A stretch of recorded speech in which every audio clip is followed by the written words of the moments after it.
Breaking news. The US and Indonesia have finalized a trade deal that locks in a 19% US tariff on most Indonesian imports, but in exchange, Indonesia drops barriers on over 99% of US exports.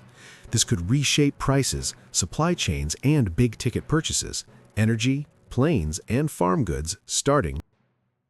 Here's the headline. The U.S. will apply a 19% reciprocal tariff rate to imports from Indonesia, with some products getting a 0% rate. On the other side, Indonesia says it will eliminate tariff barriers on more than 99% of U.S. products and tackled multiple non-tariff barriers that businesses complain about, like standards, licensing, and rules that can block imports even when tariffs are low. The deal is packed with policy changes.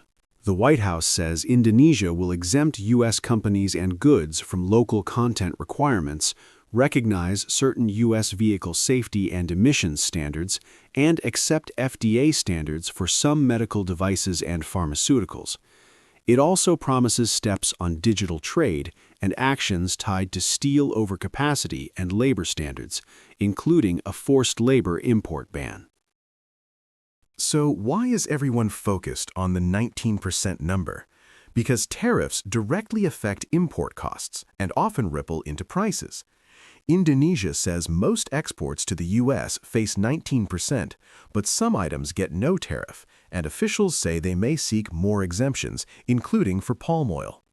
Reuters reports Indonesia also listed no tariffs on chocolate, natural rubber, and coffee under the arrangement. One of the biggest parts, commercial commitments. The White House highlights roughly $33 billion in deals tied to U.S. agriculture, aerospace, and energy, including about $15 billion in energy, $13.5 billion in aircraft and aviation goods and services, including Boeing, and over $4.5 billion in agricultural products. This is the win both sides will point to: access in exchange for tariffs. This isn't just about consumer goods. The fact sheet also emphasizes supply chain resilience and says Indonesia will remove restrictions on exports to the U.S. for industrial commodities, including critical minerals, a strategic point as countries compete to secure materials used in electronics and manufacturing. Now, the key question: when does this kick in? Indonesia's economic minister has said the deal takes effect after legal procedures, with a timeline of about 90 days after completion, so the real-world impacts may build over the next few months, not overnight. If you want, I can also break down who benefits most: U.S. exporters, Indonesian manufacturers, or consumers, and what to watch in the next round of exemptions.